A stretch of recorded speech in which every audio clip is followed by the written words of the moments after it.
All right, let's get right into it. The Indian stock market is in a really fascinating spot right now. I mean, it is caught right in the middle of these incredibly powerful and totally opposite forces. You've got these global storms brewing on one side, and on the other, a surprisingly strong domestic economy.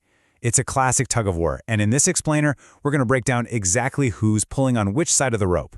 So get this. After 6 straight weeks of losses, the market finally snapped that losing streak and ended in the green. Whew, right? A collective sigh of relief. But is the danger really over? Does this little bounce have any legs? Well, the answer isn't so simple because that underlying tension is still absolutely at a boiling point. You know, the best way to picture what's happening is to think of a massive, high-stakes tug of war. And this isn't some small scuffle, okay? We're talking about a battle of titans, with billions of dollars and market sentiment just hanging in the balance. So let's meet the two teams. Okay, on one side of the rope, pulling down, you've got the global headwinds. This is a strong team, for sure. Foreign investors are selling off, you've got geopolitical threats looming, and of course, volatile oil prices are a constant worry.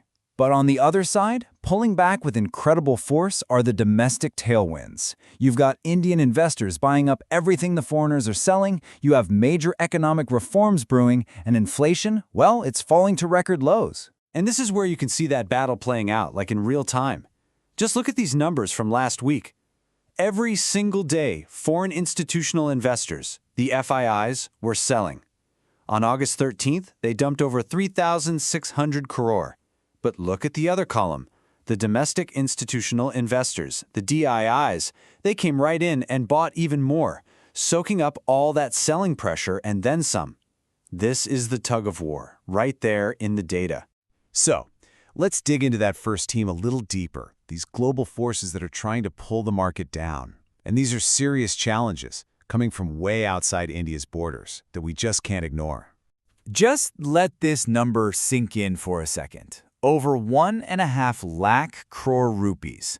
That is the insane amount of money that foreign investors have pulled out of the Indian market just this year, in 2025. It is the largest annual sell-off on record, and listen, we still have 4 months left to go in the year. Wow.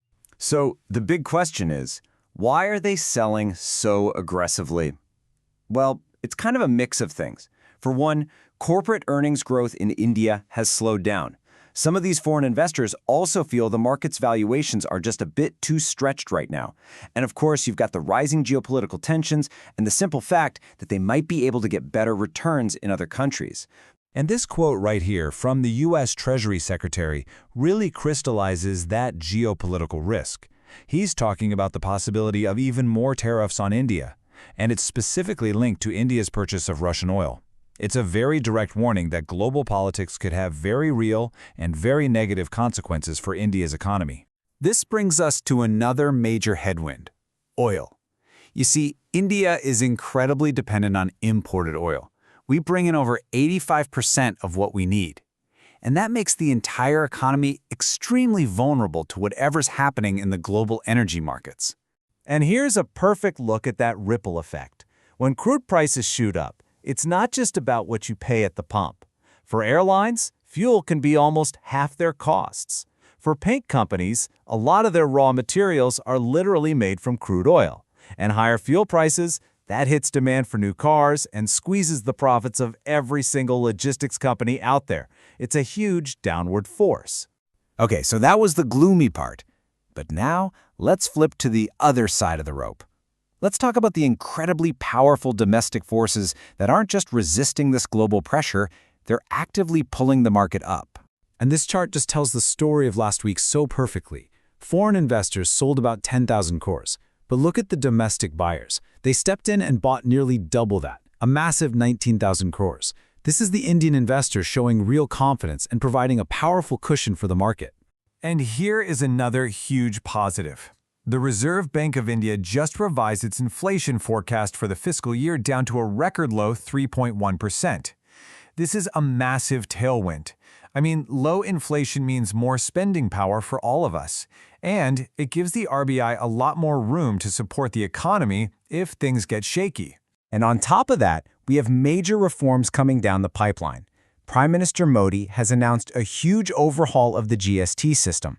Now, the key thing to know here is that it's designed to be consumption-oriented, which is really just a fancy way of saying it's meant to make everyday things cheaper for you and me, to encourage everyone to go out and spend more. And the changes they're talking about are pretty substantial. We're talking about moving almost all goods in that 12% tax bracket down to 5%, and a whole bunch of items from the highest 28% slab down to 18%. If this actually gets done by Diwali like they're hoping, it could be a massive boost for all those consumer-focused sectors. A really powerful domestic catalyst. So you've got these two powerful opposing forces. But the situation is actually more complex than that. Because this week, there are several wildcard events happening on the global stage that could suddenly give one side a huge advantage and completely tip the balance of this tug of war. So here's what you need to keep on your radar. That Trump-Putin meeting in Alaska on Friday is critical. Any kind of progress there could ease the threat of those tariffs on India. Then, on Wednesday, the U.S. Fed releases its meeting minutes. Any hint, even a whisper of an interest rate cut, could be a huge positive, and it might just slow down that FII selling. These events are the wild cards that could change the whole game overnight. Okay, so we've looked at the global headwinds, the domestic tailwinds, and all the wild cards in between. So, what's the bottom line here? How do you make sense of this really tense, uncertain environment? Here is your simple 3-point checklist. First, watch those daily FII versus DII numbers. It's the clearest scoreboard you're going to get for this tug of war. Second, keep a close eye on crude oil prices. If they start spiking up, that's a red flag for the Indian economy. And third, listen very carefully to what comes out of the U.S. Fed.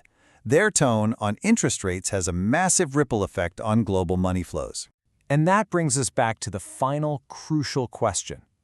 We've got serious global storms brewing. There is no doubt about that at all. But the domestic story here in India, the strong local buying, the falling inflation, the promise of big reforms, is incredibly powerful. The real question for the market, and for all of us, is this. Is that domestic strength enough to actually win this tug of war? Well, the next few weeks are definitely going to tell.